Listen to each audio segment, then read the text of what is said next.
Hello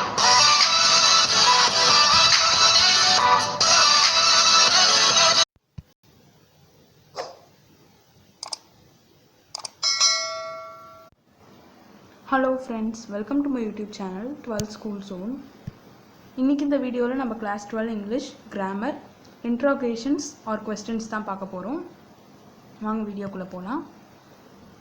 இது வந்து first நான் புக்ல கொடுத்திருக்கிறத நான் எக்ஸ்பிளைன் பண்ணிடுறேன். அதுக்கு அப்புறம் நம்ம அது டாஸ்க்லாம் ஆன்சர்ஸ் என்னன்னு பார்க்கலாம். Interrogations or questions. First type வந்து பாத்தீங்கன்னா நமக்கு yes or no questions or polar questions. இந்த yes or no questionsனா என்ன? நம்ம ஒரு क्वेश्चन கேட்டோம்னா அதுக்கு எஸ் அல்லது நோ அப்படின ஆன்சர் வந்துச்சுனா அது நம்ம எஸ் ஆர் நோ क्वेश्चंस னு சொல்லுவோம். அத பார்க்கலாம். Yes or no questions begin with be verbs, do verbs and have verbs or with modal verbs அப்படினு கொடுத்திருக்காங்க. இப்போ வந்து நமக்கு do verbsனா do, did அந்த மாதிரி இருக்கும்.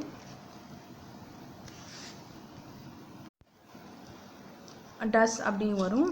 அடுத்து வந்து be verbsனா நமக்கு வந்து am, is, are அதெல்லாம் வரும். have verbsனா have, had, has இதெல்லாம் வரும்.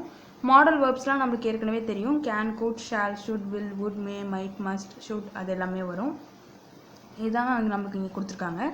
yes or no questionsனா நமக்கு yes அல்லது no அப்படி ஆன்சர் வர மாதிரி இருக்க क्वेश्चंस தான் நம்ம yes or no questions னு சொல்லுவோம். அதுக்கு வந்து ஆன்சர்ஸ் வந்து பாத்தீங்கன்னா நமக்கு எப்படி அது begin ஆகும்னு ஃபர்ஸ்ட் பார்த்தோம். be verbs, do verbs and have verbs வச்சு begin ஆகும் இல்ல modal verbs வச்சு begin ஆகும். இப்போ நம்ம அதுக்கு ஒரு எக்ஸாம்பிள் பார்க்கலாம். did you not attend the function last week? ஏன் இந்த எக்ஸாம்பிள் இங்க கொடுத்திருக்காங்கன்னா இந்த மாதிரி क्वेश्चन கேக்கும்போது நம்ம கரெக்ட்டா ஒரு ரெஸ்பான்ஸ் கொடுக்கணும். did you not attend the function last week னா இந்த இடத்துல நீங்க நோட் பண்ணனும். not னு கொடுத்திருக்காங்க. அப்போ வந்து last week நடந்த ஃபங்க்ஷனை நீங்க அட்டெண்ட் பண்ணலையா அப்படின்றது தான் क्वेश्चन. அப்ப நம்ம வந்து நான் அட்டெண்ட் பண்ணல அப்படினு சொல்லணும்னா எப்படி சொல்லலாம்? yes I did not னு சொல்லக்கூடாது. அப்பனா என்ன அர்த்தம்னா நான் போனேன் அப்புறம் yes I did not னா எப்படி இருக்கு? yes னா என்ன அர்த்தம்? நான் போலன்னு அர்த்தம். I did not னா அப்புறம் இதோட opposite did you not attend the function னு இருக்கும்போது திருப்பி did not னு போடிங்கனா அப்ப போனன்ற மாதிரி அர்த்தமாயிடும். அப்ப நீங்க போலன்னு சொல்லணும்னா எப்படி சொல்லணும்? no I did not னா இல்ல நான் போல அப்படி வரும். நம்ம தமிழ்ல அப்படியே நீங்க ட்ரான்ஸ்லேட் பண்ணி பாத்தீங்கன்னா உங்களுக்கு கரெக்ட்டா வரும். இப்போ இதே இந்த क्वेश्चन வந்து did you attend the function last week னு இந்த not இல்லாம கேட்டாங்கன்னா நீங்க நம்ம ஈஸியா சொல்லிடுவோம் yes I did னா அப்ப இது லாஸ்டா கொடுத்திருக்கிறது ரைட் ரெஸ்பான்ஸ் தான். இது செகண்ட் கொடுத்திருக்கிறது ரைட் ரெஸ்பான்ஸ் தான். இப்போ செகண்ட் கொடுத்திருக்கிறது எப்படினா did you not attend the function last week னு இருந்ததுனா no I did not னா இல்ல நான் போலன்னு அர்த்தம். இதே ஃபர்ஸ்ட் ரெஸ்பான்ஸ் பாருங்க குழப்பற மாதிரி இருக்கு. did you not attend the function last week னா yes னா என்ன அர்த்தம்? அட்டெண்ட் பண்ணலன்னு அர்த்தம். திருப்பி I did not போடிங்கனா அது நமக்கு மீனிங்கே சேஞ்ச் ஆயிடும். அதனால இது நமக்கு ரெஸ்பான்ஸ் சொல்லும்போது மீனிங் கரெக்ட்டா கன்வே ஆகுற மாதிரி சொல்லணும். அதுதான் நான் இங்க சொல்ல வரேன். இப்போ உங்களுக்கு புரிஞ்சிருக்கும்னு நினைக்கிறேன். எதா இருந்தாலும் நீங்க தமிழ்ல ட்ரான்ஸ்லேட் பண்ணீங்கன்னா உங்களுக்கு ஈஸியா இருக்கும். இப்போ வந்து WH questions or information questions இதுதான் நம்ம நெக்ஸ்ட் பார்க்க போறோம். WH questionsனா என்ன? The questions begin with what, when, where, who, why, which, whom, whose and how. இதுதான் WH questions.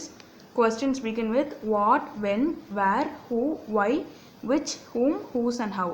இப்போ இதுக்கு நம்ம ஃபர்ஸ்ட் வந்து what வச்சு பார்க்கலாம். Example, what are your plans for this weekend? இந்த வீக்கெண்டுக்கு உங்களோட பிளான்ஸ் என்னன்னு கேக்குறோம். அப்ப இது what வச்சு ஆரம்பிக்குது. அதனால இது ஒரு WH questions. Next one whom வச்சு பார்க்கலாம். Whom do you want me to meet there? யார் அங்க நீங்க பார்க்கணும்? நான் யார் அங்க போய் பார்க்கணும் அப்படின்ற மாதிரி இருக்கு. Next one how வச்சு பார்க்கலாம். How long should I wait for you? எவ்வளவு நேரம் நான் உனக்காக வெயிட் பண்ணனும்? Next one when.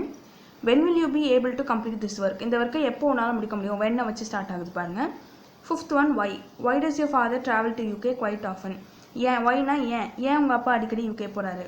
இதெல்லாம் நமக்கு வந்து என்னன்னா WH questions. இப்போ இது என்னன்னு உங்களுக்கு புரிஞ்சிருக்கும்னு நினைக்கிறேன். இது நம்ம இன்ஃபர்மேஷன் क्वेश्चंस னு சொல்லுவோம். ஏன் இன்ஃபர்மேஷன் क्वेश्चंस னு சொல்லுவோம்? இப்போ இதுக்கு வந்து நம்ம வந்து ஏதாச்சும் ஒரு ஆன்சர் சொல்லுவோம்ல. what are your plans for this weekend னா I am planning to go to Goa அந்த மாதிரி ஏதாச்சும் ஒரு பிளேஸ் சொல்லுவோம். இல்ல நம்ம வந்து எங்க போறோம்? I am planning to go to temple அந்த மாதிரி ஏதாச்சும் ஒன்னு சொல்லுவோம் இல்லையா? அதனால வந்து இது எல்லாமே வந்து இன்ஃபர்மேஷன் क्वेश्चंस. இத கேக்குறது மூலமா நமக்கு ஒரு இன்ஃபர்மேஷன் கிடைக்குது. அதுதான் இதுக்கு இந்த இன்ஃபர்மேஷன் क्वेश्चंस ஓட மீனிங். இப்போ நெக்ஸ்ட் ஒன் பார்க்கலாம். Alternative questions. ஆல்டர்னேட்டிவ் क्वेश्चंसனா என்னன்னு பார்க்கலாம். These questions offer the listener a closed choice of two or more possible answers, presuming that only one is true. Alternative questions னா என்னன்னா listenerக்கு வந்து ஒரு two or more possible options options of answers இருக்கும். அது வந்து என்னென்னா ஆனால் அதில் ஒன்று தான் ட்ரூவாக இருக்கும். இப்போ வந்து பார்த்திங்கன்னா shawl I meet her today R tomorrow அப்படி இருந்ததுன்னா ஒன்று எஸ்ஸாக இருக்கும் இல்லை நோவாக இருக்கும். ஆனால் வந்து பார்த்திங்கன்னா அதில் ஒன்று தான் எஸ் இல்லை நோ எது வேணுமோ ஆன்சராக இருக்கலாம். ஆனால் ஏதாச்சும் ஒன்று தான் இருக்கும், ரெண்டுமே ஆன்சராக இருக்க முடியாது. அதுதான் இங்கே சொல்கிறாங்க. ப்ரிசூமிங் தட் ஒன்லி ஒன் இஸ் ட்ரூனா அது 2 ஆன்சர்ஸ் வர 2 ஆர் மோர் சான்சஸ் இருக்குது. பட் ஆனால் வந்து பார்த்திங்கன்னா நம்மளுக்கு வந்து அதில் ஏதாச்சும் ஒன்று தான் ட்ரூ. இப்போ ஒன்று எஸ் இல்லை நோ, இல்லை வந்து இன்னொரு டே ஏதாச்சும் அந்த மாதிரி டுடே ஆர் டுமாரோனா இப்போ yes I will meet her today, இல்லை no I will meet her tomorrow, இல்லை ரெண்டுமே இல்லாமல் அப்படி ஒரு ஆப்ஷன் இருக்குமே தவிர நம்மளுக்கு வந்து இதை தவிர வேறு ஆன்சர் கிடையாது. அதில் ஏதாச்சும் ஒன்று தான் ட்ரூவாக இருக்க முடியும். Shall I meet her today or இந்த இடத்துல அதுதான் ஆர்னு இருக்குது. அப்போ வந்து ஒன்று அது ஃபர்ஸ்ட் ஒன் வந்து எஸ் ஆர் நோ டைப் மாதிரியே தான் இது. பட் ஆனால் வந்து டுடே ஆர் டுமாரோ, அதனால தான் நான் ஃபர்ஸ்ட் வந்து எக்ஸ்பிளைன் பண்ணும்போது எஸ் ஆர் நோ அப்படின்னு சொன்னேன். Shall I meet her today or டுமாரோனா இன்றைக்கி அது நாளைக்கு, இதில் ஏதாச்சும் ஒரு ஆன்சர் தான் வர முடியும். பட் ஆனால் பாசிபிலிட்டிஸ் வந்து 2 கொடுத்துருக்காங்க, 2 சாய்ஸ் மாதிரி கொடுக்குறாங்க. அதனால இது பேர் ஆல்டர்னேட்டிவ் கொஸ்டின்ஸ். இப்போ நெக்ஸ்ட் ஒன் பார்க்கலாம். Tag questions. டேக் கொஸ்டின்ஸ்னால் என்னென்னு பார்க்கலாம். It is a short question form added at the end of a declarative or an imperative sentence. இப்போ டிக்ளரேட்டிவ் சென்டென்ஸ்னால் என்ன? ஒரு ஸ்டேட்மெண்ட், அதை நம்ம ஒரு அசர்ட்டிவ் சென்டென்ஸ்னு சொல்லுவோம். இம்பரேட்டிவ் சென்டென்ஸ்னால் ஒரு கமாண்ட், இது நம்ம ஏற்கனவே பார்த்துருக்கோம். அதனால் வந்து டேக்ன்றது வந்து என்னென்னா short question form added at the end of a declarative or an imperative sentence. இப்போ அது டேக் கொஸ்டின்ஸ்கோட யூஸ் என்ன? It is use to draw the attention and to seek confirmation. நம்ம எப்போ ஒரு கொஸ்டின் கேட்போம், ட்ரா அட்டென்ஷன், யாராச்சும் நம்ம சொல்கிறது கேட்கணும் அப்படின்னு நினைக்கும் போது நம்ம சொல்லுவோம். அப்போ are you listening to me அப்படிங்கிற மாதிரி கேட்போம். அப்போ வந்து ஆர்என்டியூ அப்படி வரும். இல்லை வந்து to seek confirmation, shall we go for shopping, அப்போ அந்த மாதிரி கேட்கும் போது நம்ம வந்து கன்ஃபர்மேஷன் அந்த மாதிரி இருக்குது. நான் சொல்கிற எக்ஸாம்பிள்ஸ் வந்து ஜென்ரல் எக்ஸாம்பிள்ஸ் தான். பட் ஆனால் நான் அட்டென்ஷன் ட்ரா பண்ணுறதுனா எப்படி, இல்லை எந்த அர்த்தத்தில் வருதுன்றதுக்கு சொன்னேன். சீக் கன்ஃபர்மேஷன்னா நம்ம கன்ஃபார்ம் பண்ணிக்கிறதுக்கு. இது காமன்லி யூஸ்ட் இன் கான்வர்சேஷன்ஸ். இப்போ நான் சொன்ன டைலாக்ஸ் எல்லாமே வந்து ஃபார்மல் கான்வர்சேஷன் கிடையாது. இது எல்லாமே வந்து ஃபார்மல் கிடையாது, கான்வர்சேஷன் தான். நம்ம ஜென்ரலாக வீட்டில் பேசும்போது நம்ம ஃப்ரெண்ட்ஸ் கூடயோ அப்படி பேசும்போது தான் கேட்போம். இப்போ Mahathi sings very well doesn't she, இது வந்து கொஸ்டின் டேக். நான் இதுக்கு முன்னாடி சொன்னதுலாம் general sentence. Shall we go for shopping அப்படின்றது வந்து ஒரு ஜென்ரல் சென்டென்ஸ். இதில் டேக் கொஸ்டின்ஸ்னால் என்ன? நான் கேட்டது ஒரு கொஸ்டின். டேக் கொஸ்டின்னா Mahathi sings very well doesn't she, இது வந்து ஒரு கன்ஃபர்மேஷன். மஹதி நல்லா பாடுவா தானே அப்படின்ற மாதிரி இருக்கும்போது இது வந்து ஒரு கன்ஃபர்மேஷன். அதுதான் இங்கே வந்து சீக்ஸ் கன்ஃபர்மேஷன் நான் சொன்னேன். அதுக்கான அர்த்தம் தான் இங்கே இருக்குது. டசன்ட் ஷீன்னுங்கும் போது அவள் நல்லா பாடுவான்னு தெரியும், இருந்தாலும் அது கன்ஃபார்ம் பண்ணுறதுக்கு ஒரு கொஸ்டின் போடுறோம். இது காமன்லி யூஸ்ட் இன் கான்வர்சேஷன். இது பாருங்கள், இது கான்வர்சேஷன் தான், இது ஒரு ஃபார்மல் கிடையாது, இது ஒரு கான்வர்சேஷன். அதனால் இதை கொடுத்துருக்காங்க. இப்போ நம்ம அடுத்து பார்க்கலாம். Points to remember while framing take questions. இந்த டேக் கொஸ்டின்னு சொல்லுவோம், நம்ம கொஸ்டின் டேக்னு சொல்லுவோம். இது இப்போ இது டேக் கொஸ்டின்ஸ் ஃப்ரேம் பண்ணும்போது நம்ம என்னென்ன பாயிண்ட்ஸ் மனசில் வச்சுக்கணும்னு பார்க்கலாம். The question tag always begins with an auxiliary verb or a modal verb. Question tags are formed with the same auxiliary or modal verb found in the main part of the sentence. Question tag வந்து always begins with an auxiliary verb or a modal verb. ஆமாம், ஒரு waybill தான் தொடங்கும். ஒன்று வந்து can, good, shawl, should அதில் வரும். இல்லை வந்து பார்த்திங்கன்னா ஹேவ் யூ வரும், இல்லை டூ யூ, டிட் யூ அந்த மாதிரி வரும். அப்போ வந்து நமக்கு ஒரு auxiliary verb இல்லை மாடல் வேர்பில் தான் ஆரம்பிக்கும். இப்போ வந்து அப்படி ஆரம்பிச்சதுன்னா அதுதான் வந்து கொஸ்டின் டேக்கும் வந்து சேம் ஆக்சிலரி வேர்பை வச்சு தான் நம்மளுக்கு வரும். அதுக்கு நம்ம எக்ஸாம்பிள்ஸ் பின்னாடி பார்க்கலாம். The subject of the question tag is a personal pronoun which is a substitute for the subject of the statement. The subject of the question tag is a personal pronoun except which is a substitute. இங்கே except தேர்னு கொடுத்துருக்காங்க. இந்த subject of the question tag is a personal ப்ரொனவுன்னு சொல்லியிருக்காங்க. ப்ரொனவுன்றதுல வந்து தேர்ன்றது ஒரு personal pronoun கிடையாது, அதெல்லாம் அப்படி கொடுத்துருக்காங்க. Which is a substitute for the subject of the ஸ்டேட்மெண்ட்னு கொடுத்துருக்காங்க. அப்போ கொஸ்டின் டேக்கோட சப்ஜெக்ட் வந்து ஒரு பர்சனல் ப்ரொனவுனாக இருக்கும். இப்போ ஃபார் எக்ஸாம்பிள் வந்து ஷால் யூ அப்படின்னா யூ அப்படின்னு இருக்கும் போது வந்து ஒரு பர்சனல் ப்ரொனவுன் தான். அது வந்து இந்த இடத்துல வந்து சப்ஜெக்டை வந்து சப்ஸ்டியூட் மாதிரி ரெப்ரசென்ட் பண்ணுது, அதுதான் இங்கே கொடுத்துருக்காங்க. அடுத்து இப்போது the pronoun should agree with the number, gender and person of subject of the statement. The pronoun should agree with the number, gender and person of the subject of the statement. அப்படின்னா என்னன்னு பார்க்கலாம். இப்போ for example வந்து ஷீன்னு போட்டோன்னா நம்ம வந்து அதுதான் வந்து கொஸ்டின் டேக்லேயும் வரணும். இப்போ சிங்குலரில் போட்டோன்னா கொஸ்டின் டேக்கும் வந்து சிங்குலரில் இருக்கிற மாதிரி இருக்கணும். ஜெண்டர் தான் நான் ஷீன்னு சொன்னேன். இப்போ நம்பர்னா சிங்குலர் ஆர் ப்ளூரல். அதே மாதிரி பர்சனுக்கு தகுந்த மாதிரி இருக்கும். இப்போ நம்ம யூன்னு ஆரம்பிச்சோன்னா அது கொஸ்டின் டேக் யூவில் தான் முடியணும். ஷீனா ஷீல தான் முடியும், அதான் இங்கே சொல்லியிருக்காங்க. இந்த negative adverb not is always used in contracted form. இந்த negative adverb not is always used in contracted ஃபார்ம்னா இப்போ நம்ம இஸ் நாட் வாஸ் நாட்னு சொல்லுவோம் இல்லையா, அதோட கான்ட்ராக்டட் ஃபார்ம் தான் நம்ம கொஸ்டின் டேக்ல யூஸ் பண்ணுவோம். இஸ்ன்ட் இட், வாஸ்ன்ட் இட் அப்படி சொல்லுவோம், இல்லை ஆரண்ட் இட் சொல்லுவோம், weren't, hasn't, haven't, hadn't, doesn't, don't, didn't, won't, shan't, can't, wouldn't, shouldn't, couldn't, mustn't, needn't, oughtn't, daren't இப்படி தான் நம்ம சொல்லுவோம். அதான் கான்ட்ராக்டட் ஃபார்ம்னு கொடுத்துருக்காங்க. நாட்டுன்றதை நம்ம இஸ் நாட் அப்படின்றதுக்கு பதிலாக இஸ்ன்ட், வாசன்ட் அப்படி தான் சொல்லுவோம். இதுக்கு நம்ம நெக்ஸ்ட் ஒன் பார்க்கலாம். இந்த statement is in the affirmative, the take it takes is usually negative. Statement பாசிட்டிவாக இருந்தால் அதோட டேக் வந்து நெகட்டிவாக இருக்கும். இப்போ நம்ம அங்கேயே ஒரு எக்ஸாம்பிள் பார்த்தோம், மஹதி சிங்ஸ் வெரி வெல். அப்போ வந்து அதுக்கு நமக்கு ஆன்சர் எப்படி இருந்ததுன்னா நெகட்டிவில் தான் இருந்திருக்கும் பார்த்தீங்கன்னா, டசன் ஷி. ஏன்னா வந்து இது பாசிட்டிவில் இருக்கா, அவள் நல்லா பாடுவா, அப்போ பாட மாட்டாலாம் என்ன, இப்போ டசன் ஷி அப்படின்றது வந்து நம்மளுக்கு நெகட்டிவில் இருக்குது. இப்போ இது அந்த எக்ஸாம்பிளை வச்சே நான் சொன்னேன் உங்களுக்கு. இப்போ நெக்ஸ்ட் ஒன்று நம்ம பார்க்கலாம். இப்போ இதில் வந்து இந்த ஸ்டேட்மெண்ட் இஸ் அஃபர்மேட்டிவ்னா பாசிட்டிவ் சென்டென்ஸாக இருந்ததுன்னா அதோட டேக் வந்து யூஸ்வலி நெகட்டிவாக இருக்கும். இதே இந்த statement is negative, the take it takes is positive. இப்போ ஸ்டேட்மெண்ட் நெகட்டிவாக இருந்ததுன்னா அதோட டேக் வந்து பாசிட்டிவாக இருக்கும். இப்போ எக்ஸாம்பிள் பார்க்கலாம். Mister Ranjith is a great scholar அப்படின்னா அவர் வந்து mister Ranjith is a great scholar இந்த இடத்துல யூஸ் இருக்குது. அப்போ இது ஒரு பாசிட்டிவ் ஸ்டேட்மெண்ட். அப்போ இதோட டேக் வந்து பார்த்திங்கன்னா நம்மளுக்கு நெகட்டிவாக இருக்கும், இஸ்ன்ட் ஹி அப்படின்னு. இப்போ வந்து நெக்ஸ்ட் ஒன்றும் அதே மாதிரி தான். You can complete this project in a week. இந்த ப்ராஜெக்ட் ஒரு வாரத்தில் முடிக்க முடியுன்றது positive sentence, you can complete. அப்போது அது நெகட்டிவ் டேக்காக இருக்கும், கான்ட் யூ. இங்கே பாருங்கள் யூ கேன் இருக்குது, அது நம்ம எப்படி டேக்காக மாற்றுவோம், கான்ட் யூன்னு போடுவோம். இப்போ நெக்ஸ்ட் ஒன் வந்து நம்ம ஒரு நெகட்டிவ் சென்டென்ஸாக இருந்தால் அதுக்கு எப்படி டேக் வரும்னு பார்க்கலாம். Ahalya will never accept your proposal. Ahalya உன்னோட ப்ரொபோசல் அக்செப்ட் பண்ண மாட்டா அப்படின்னா ஏற்கனவே நம்ம நெகட்டிவாக இருக்குது சென்டென்ஸ். அப்போது டேக் வந்து பாசிட்டிவாக இருக்கும், வில் ஷி. அவள் வந்து அக்செப்ட் பண்ண மாட்டா, பண்ணுவாளா என்ன அப்படின்ற அர்த்தத்தில் வருது. இது உங்களுக்கு புரிஞ்சிருக்கும்னு நினைக்கிறேன். இப்போ நெக்ஸ்ட் ஒன் பார்க்கலாம். If the main part of the sentence doesn't have an auxiliary verb or a modal verb, the question tag is formed with the appropriate form of do based on the tense of the main verb and the number of subject. பார்க்கலாம். இந்த இடத்துல வந்து பாருங்கள், Mahdi sings very well அப்படின்றதுல வந்து பார்த்திங்கன்னா நம்மளுக்கு ஒரு மெயின் வேர்போ ஒரு மாடல் வேர்போ அல்லது ஒரு ஆக்சிலரி வேர்போ இல்லை. இப்போ வந்து டூ இல்லை, நம்மளுக்கு வந்து ஆக்சுவலி இதில் வந்து வாஸ் இல்லை, கேன் குட் ஷால் ஷுட் அதெல்லாம் இல்லை, சாரி வாஸ் இல்லை, கேன் குட் ஷால் ஷுட் எதுவுமே இல்லை, அதெல்லாம் auxiliary model verbs auxiliary verbs எதுவுமே இல்லாட்டி நம்ம என்ன பண்ணிக்குவோம்னா கொஸ்டின் டேக்கை வச்சு கொஸ்டின் டேக் வந்து டூ வச்சு நம்ம ஃப்ரேம் பண்ணிக்குவோம். இப்போ Mahathi sings very வெல்னா dozen she. இங்கே நம்மளுக்கு எதுவுமே மாடல் வேர்பே இல்லை பாருங்கள், அதனால வந்து நம்ம வந்து டூ ஃபார்மை வச்சு நம்மளோட கொஸ்டின் டேக் ஃப்ரேம் பண்ணிக்குவோம். இது வந்து ப்ரெசன்ட் டென்ஸில் தான் இருக்குது, சிங்குலர் சப்ஜெக்ட்னால டசன் ஷி அப்படின்னு போடுறோம். இப்போ வந்து these girls song very well அப்படின்னு இருக்கும்போது இது வந்து ப்ளூரலில் இருக்குது, ஆனால் அதே ப்ரெசன்ட் டென்ஸ் தான். இப்போ மஹதிங்கும் போது நம்ம சிங்ஸ்னு போடுறோம், தீஸ் கேர்ள்ஸுங்கும் போது சிங்குன்னு வருது.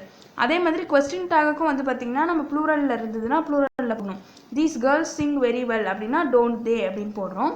அப்போ வந்து என்னென்னா மெயின் பார்ட் ஆஃப் த சென்டென்ஸில் வந்து ஒரு ஆக்சிலரி வேர்போ மாடல் வேர்போ இல்லைன்னா கொஸ்டின் டேக்கை வந்து நம்ம டூ வச்சு ஃப்ரேம் பண்ணிக்குவோம். அது வந்து சிங்குலராக இருக்கும்போது சிங்குலராக பண்ணிக்குவோம், ப்ளூரல் சப்ஜெக்டாக இருந்தால் ப்ளூரலாக பண்ணிக்குவோம். அதுதான் இங்கே சொல்லியிருக்காங்க. நெக்ஸ்ட் ஒன் பார்க்கலாம். இப்போ இது பாருங்கள், Mahdi song very well yesterday didn't she. இப்போ இதே வந்து பாஸ்ட் டென்ஸில் இருக்குது பாருங்கள், இதுக்கு முன்னாடி ப்ரெசன்ட் டென்ஸில் இருந்தது. அப்போ வந்து நம்ம அதுக்கு தகுந்த மாதிரி மாற்றணும். இப்போ மஹதி சாங் வெரி வெல் எஸ்டர்டேனா அது பாஸ்ட் டென்ஸில் இருக்குது. அப்போ நம்ம எப்படி பண்ணுவோம், டிடன்ட் ஷி. நான் நல்லா பாடினா, ஆமாம் அந்த பாடலையா என்ன, அப்போ வந்து டிடன்ட் ஷீனா நல்லா பாடினா தானே அந்த மாதிரி வரும். அப்போ பாஸ்ட் டென்ஸ். இது சிங்குலராக இருக்கனால நம்ம டிடன்ட் ஷீன்னு போடுறோம். இப்போ வந்து இதே ப்ளூரலாக இருந்தது அப்படின்னு பார்க்கலாம். These girls song very well yesterday, அப்போ டிடன்ட் தே. தீஸ் கேர்ள்ஸுன்றது ப்ளூரல், அப்புறம் இது பாஸ்ட் டென்ஸில் இருக்குது. அப்போது நம்ம அது ஒரு கொஸ்டின் டேக் எப்படி போடுவோம், அதுவும் ப்ளூரலில் இருக்கணும், பாஸ்ட் டென்ஸில் இருக்கணும், அப்போ டிடன்ட் தேன்னு போடுவோம். இப்போ இது எப்படின்னு பார்த்தோம், சிங்குலராக இருந்தால் எப்படின்னு பார்த்தோம், ப்ளூரலாக இருந்தால் எப்படின்னு பார்த்தோம், பாஸ்ட் டென்ஸில் இருந்தால் எப்படின்னு பார்த்தோம், ப்ரெசன்ட் டென்ஸில் இருந்தால் எப்படின்னு பார்த்தோம். இப்போ நெக்ஸ்ட் ஒன் பார்க்கலாம். The subject hidden in an imperative sentence is always you and so the subject of the question tag is also you. இங்கே என்ன சொல்ல வராங்க, இம்பரேட்டிவ்னா நான் ஏற்கனவே சொன்னால் ஒரு கமாண்டுன்னு. இப்போ கமாண்டில் வந்து ஒரு கமாண்டில் இருக்க சென்டென்ஸ் வந்து அதில் வந்து ஹிடன் சப்ஜெக்ட் வந்து யூ இருக்கும். இப்போ ஃபார் எக்ஸாம்பிள் நீங்கள் ஓப்பன் த டோர் அப்படின்னு ரெண்டு பேர் இருக்குது, ஒருத்தர் வந்து இன்னொருத்தர்கிட்ட சொல்கிறாங்கன்னா அது என்ன அர்த்தம், யூ ஓப்பன் த டோர்னா அது ஏன்னா ரெண்டு பேர் தான் இருக்காங்க. அப்போ ஒருத்தர் இன்னொருத்தர் சொல்லும்போது அந்த இடத்துல சப்ஜெக்ட் யார், யூன்னு இருக்கும். அப்போ வந்து நான் அது ஹிடனாக இருக்கும். அப்போ நம்ம வந்து கொஸ்டின் டேக்கில் வந்து நம்ம புரிஞ்சுக்கணும் அது யூ தான் யூஸ் பண்ணணுன்னு. இப்போ வந்து ஓப்பன் த டோர்னா காண்ட் யூ, அப்போ வந்து இல்லை ஓப்பன் த டோர்னா ஷால் யூ, அப்படி தான் நம்ம போடுவோம். அதுதான் இங்கே சொல்கிறாங்க.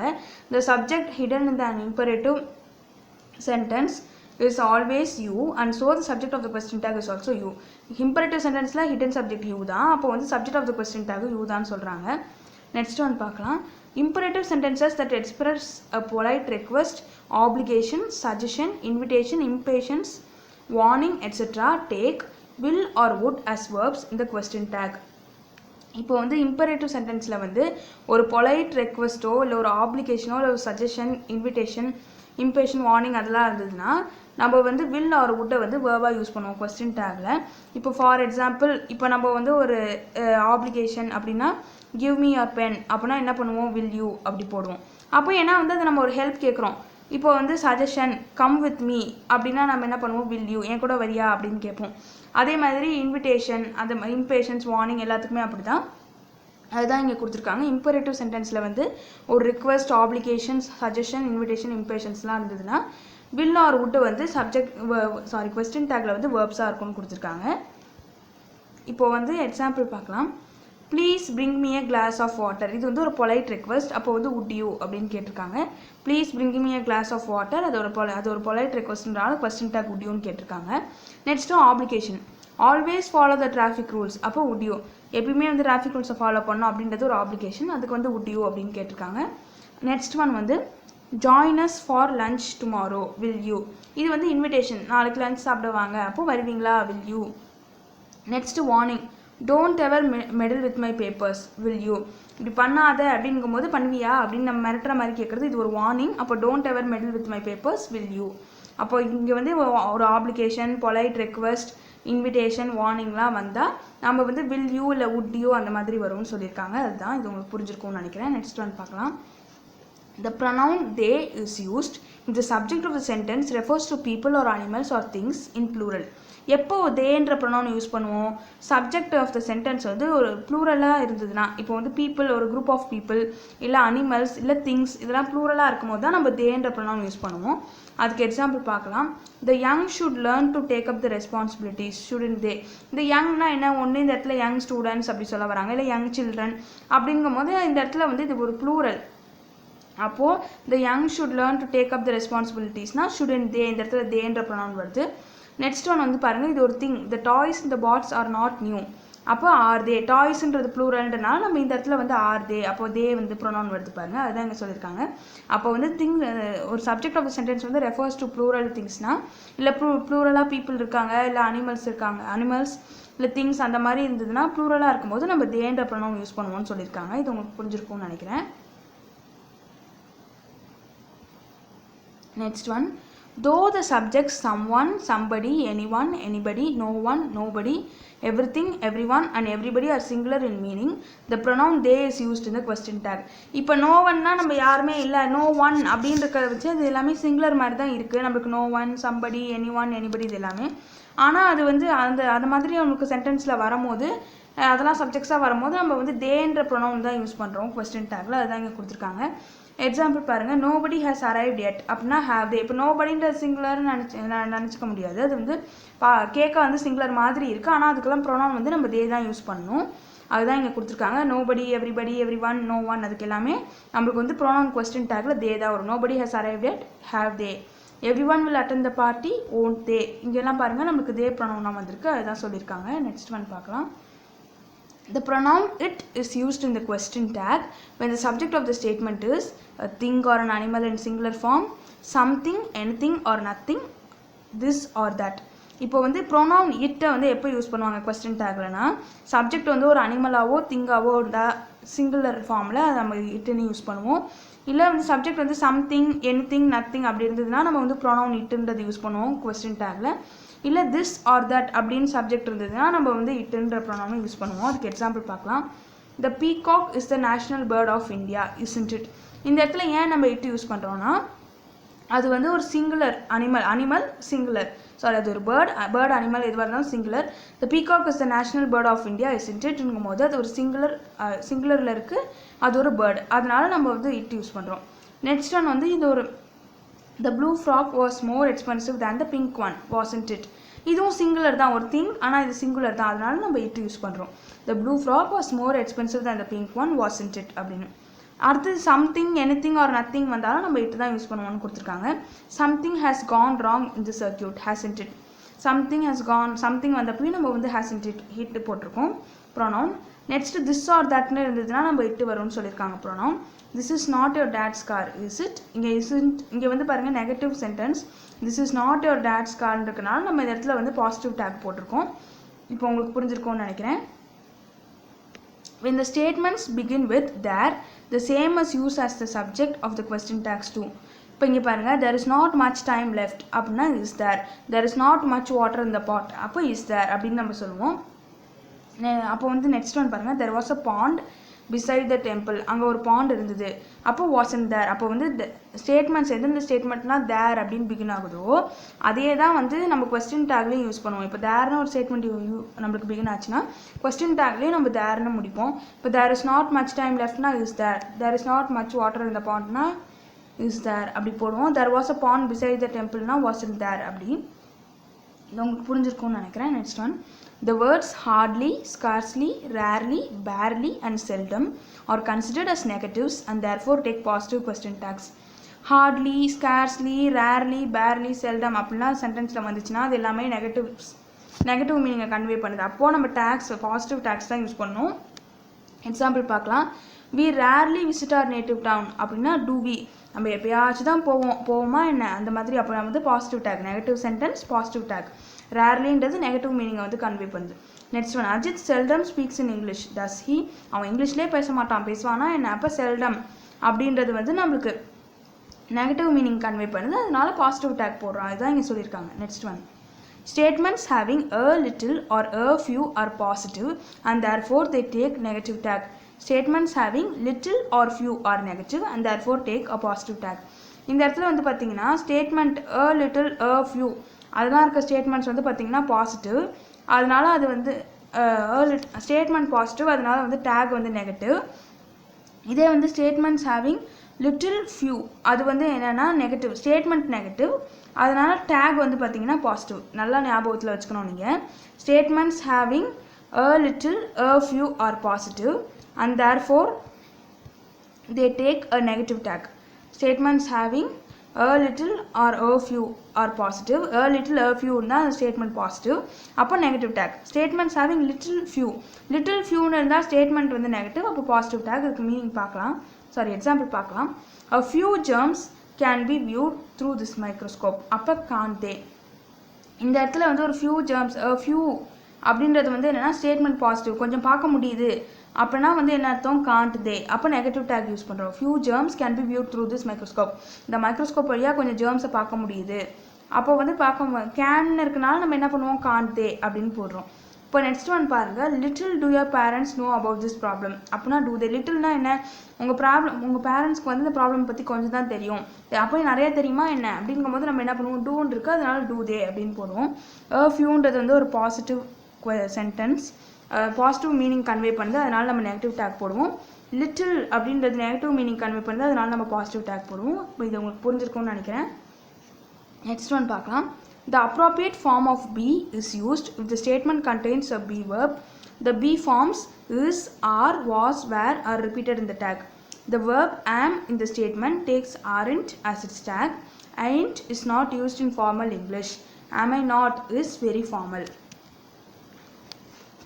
இப்போ வந்து இந்த இடத்துல என்ன கொடுத்துருக்காங்கன்னா வந்து be appropriate form of be is used to statement contains. Be form வந்ததுன்னா நம்மளுக்கு வந்து appropriate form of be form தான் யூஸ் பண்ணுவோம் டேக்லேயும். இப்போ வந்து பார்த்தீங்கன்னா அதே ரிப்பீட் ஆகும்னு சொல்லியிருக்காங்க. இப்போ இஸ், ஆர், வாஸ், வேறு இப்போ இஸ் இருந்ததுன்னா நம்மளுக்கு வந்து இஸ்ன்ட் இட் அப்படி போடுவோம். அப்போ ஆர் இருந்ததுன்னா ஆர்ன்ட் ஐ அப்படி போடுவோம். வாஸ் இருந்ததுன்னா வாஸ்ன்ட் இட், வேர் இருந்ததுன்னா வேர்ன்ட் அந்த மாதிரி வரும். அதுதான் இங்கே சொல்லியிருக்காங்க. இப்போ வந்து ஆம் இருந்தால் என்ன, ஆம் இருந்தாலும் வந்து பார்த்திங்கன்னா நம்மளுக்கு வந்து ஆர்ன்ட் தான் போடுவோம்னு சொல்லியிருக்காங்க. எயின்ட்டுன்றது வந்து முன்னாடி யூசேஜில் இருந்தது, ஆனால் அது ஃபார்மல் கிடையாதுன்னு கொடுத்துருக்காங்க. அதனால தான் அதுதான் நம்ம இங்கே பார்க்க போகிறோம். எக்ஸாம்பிள் பாருங்கள். ஐ am very honest and humble being, நான் ரொம்ப ஹானஸ்ட் அண்ட் ஹம்பிள் பீயிங். அப்போ ஆர்ன்ட் ஐ, இந்த இடத்துல வந்து நம்ம எயின்ட் ஐ யூஸ் பண்ண மாட்டோம், அதுதான் இங்கே சொல்லியிருக்காங்க. அது முன்னாடி யூசேஜில் இருந்தது, இப்போ இல்லை. அப்போ I am very honest and humble பீயிங்னா ஆம் வந்துச்சுன்னா நம்ம ஆர்ன்ட் ஐ யூஸ் பண்ணுவோம் டேக். மற்றதுக்குலாம் நம்ம வந்து இஸ் வந்தால் isn't it அப்படி போடுவோம், ஆர் வந்தாலும் ஆர்ன்ட் போடுவோம், வாஸ் வந்தால் wasn't, வேர் வந்தாலும் வேரண்ட். இதில் ஆம் மட்டும் வந்தால் நம்ம ஞாபகம் வச்சுக்கணும் ஆர்ன்ட் போடணும்னு. நெக்ஸ்ட் ஒன் பார்க்கலாம். Sentences that begin with let's take shall be as a question tag. Let அப்படிலாம் ஆரம்பிச்சு தான் நமக்கு வந்து ஷால் அப்படி வரும் கொஸ்டின் டேக். இப்போ let's close our eyes and meditate for some டைம்னா அப்போ ஷால் பி அப்படின்னு நம்மளுக்கு டேக் யூஸ் பண்ணுவோம். Let's all go to the beach this evening அப்படின்னா ஷால் பி. நம்ம எல்லாம் போகலாமா அப்படி வருதுனால இது வந்து நம்ம லெட்ஸ் அப்படின்னு ஆரம்பிச்சதுன்னா ஷாலில் வந்து நம்மளுக்கு கொஸ்டின் டேக் வரும். அதை நீங்கள் ஞாபகம் வச்சுக்கணும். நெக்ஸ்ட் ஒன் பார்க்கலாம். Sentences that begin with each of, either of, neither of, both of and all of take plural pronouns as the subject in the question tag. இப்போ வந்து பார்த்திங்கன்னா நம்மளுக்கு each of, either of, neither of, both of and all of அப்படிலாம் வந்து plural அப்படிலாம் இருக்கிறது sentences வந்து எப்படிலாம் அப்படி பிகின் ஆகிற சென்டென்சஸ்லாம் ப்ளூரல் ப்ரொனவுன்ஸ் இருக்கும் கொஸ்டின் டேக்கில். இப்போ neither of my 2 brothers help me in that சுச்சுவேஷன்னா இப்போ நெய்தர் ஆஃப்னு இது ஆரம்பிச்சிருக்கு. அப்போ கொஸ்டின் டேக்கில் வந்து ப்ளூரல் ப்ரொனவுன் வரும். இப்போ தேன்றது ஒரு ப்ளூரல் ப்ரொனவுன். அப்போ நம்மளுக்கு வந்து டிட் தே அப்படி இருக்குது. Neither of my 2 brothers help me in that சுச்சுவேஷன்னா டிட் தே. அப்போ இது ஒரு ப்ளூரல் ப்ரொனவுன். ஆல் ஆஃப்னு இருந்தாலும் all of us are not eligible to apply for this course அப்போனா ஆர்வி. இது வந்து வின்றது ஒரு ப்ளூரல் ப்ரொனவுன். அதுதான் இங்கே கொடுத்துருக்காங்க. நெக்ஸ்ட் ஒன் பார்க்கலாம். Punctuation. A comma is added at the end of the statement and the tag begins with a small letter and ends with a question mark. இப்போ இங்கே பார்த்தீங்கன்னா உங்களுக்கு தெரியும் இந்த இடத்துல வந்து ஒரு ஸ்டேட்மெண்ட்டுக்கு அப்புறம் நம்மளுக்கு கமா வருது. இப்போ neither of my 2 brothers help me in the situation. அப்போ இந்த இடத்துல பாருங்கள் நம்மளுக்கு ஒரு கமா இருக்குது. அதுதான் அங்கே சொல்லியிருந்தாங்க. அதுக்கப்புறம் வந்து பார்த்திங்கன்னா கமாக்கு அப்புறம் நம்மளுக்கு கொஸ்டின் டேக் வந்து பாருங்கள் ஸ்மால் லெட்டரில் தான் ஸ்டார்ட் ஆகுது. இப்போ டிட்டுன்றதில் வந்து டி வந்து நம்ம ஸ்மாலில் தான் போடுறோம். அதையும் அங்கே சொல்லியிருந்தாங்க. அதுக்கப்புறம் சென்டென்ஸ் முடியும் போது நம்ம பங்க்சுவேஷன் வந்து கொஸ்டின் மார்க் போடுறோம். அதையும் அங்கே சொல்லியிருந்தாங்க. இப்போ வந்து நம்மளுக்கு ஒரு சென்டென்ஸ் முடிஞ்சதுக்கப்புறம் நம்ம கமா வரும். அதுக்கப்புறம் நம்மளுக்கு வந்து கொஸ்டின் டேக் வந்து ஸ்டார்டிங் வந்து ஸ்மால் லெட்டரில் தான் வரும்.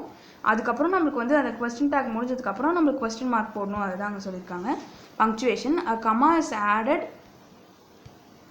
at the end of the statement and the tag begins with a small letter and ends with a question mark னு கொடுத்துருக்காங்க. அதுதான் நம்ம அங்கே பார்த்தோம்.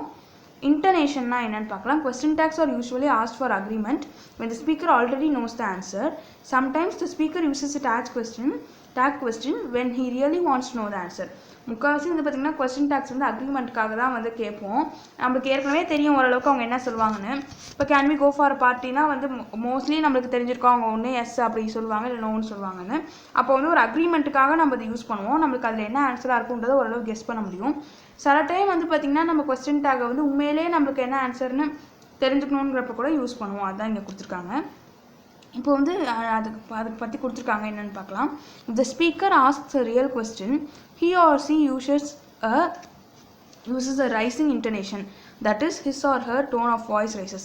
இப்போ உண்மையிலேயே ஒரு கொஸ்டின் கேட்குறாங்க அப்படின்னா அவங்களோட டோன் வந்து கொஞ்சம் ரைஸ்டாக இருக்கும். அவங்க சத்தமாக கேட்பாங்க கொஞ்சம் ரைஸ்டு வாய்ஸில். அதுதான் கொடுத்துருக்காங்க. The speaker already knows the answer and expects only an agreement or confirmation. He or she uses a falling intonation. That is, his or her tone of voice falls. இப்போ உண்மையிலேயே அவங்க வந்து நம்மளோட ஒப்பீனியனுக்காக நம்மளோட ஒப்பீனியன் கேட்டு தான் அவங்க முடிவெடுப்பாங்க அப்படின்னா அவங்க வந்து ஓப்பனாக வந்து சவுண்டாகவே கேட்பாங்க. இதே வந்து அவங்க ஒரு ஆன்சரை தான் எக்ஸ்பெக்ட் பண்ணுறாங்க. இப்போ நம்ம இதுதான் சொல்லணும்னு எக்ஸ்பெக்ட் பண்ணிட்டு கேட்கும்போது அவங்களோட டோன் வந்து கொஞ்சம் லோவாக இருக்குன்னு கொடுத்துருக்காங்க. இதெல்லாம் சும்மா ஜென்ரல் அண்டர்ஸ்டாண்டிங்காக தான். இது நம்மளுக்கு எக்ஸாமுக்கு கிடையாது, சும்மா ஜென்ரலாக சொல்கிறாங்க அவங்க நம்மளோட அப்சர்வேஷன். இதுக்கு முன்னாடி சொன்னதெல்லாம் நம்ம ஒரு பாயிண்ட்ஸாக நீங்கள் ஞாபகம் வச்சுக்கணும். இது லாஸ்ட் ஸ்லைடு மட்டும் நம்மளுக்கு ஜென்ரலாக அவங்க சொல்லியிருக்காங்க. இப்போ நான் புக்கில் கொடுத்துருக்க பாயிண்ட்ஸ் எல்லாத்தையும் எக்ஸ்பிளைன் பண்ணிட்டேன். நெக்ஸ்ட்டு நம்மளுக்கு டாஸ்க் 1 டாஸ்க் 2 இருக்குது கொஸ்டின் டேக்ஸ்க்கு. அது நான் நெக்ஸ்ட் பார்ட் ஆஃப் த வீடியோவில் போடுறேன். இந்த வீடியோ உங்களுக்கு புரிஞ்சிருக்கும்னு நினைக்கிறேன் ஃப்ரெண்ட்ஸ். இது புரிஞ்சிருந்தால் லைக் பண்ணுங்கள், ஷேர் பண்ணுங்கள், மறக்காமல் நம்ம சேனலை சப்ஸ்கிரைப் பண்ணுங்கள். Thank you friends.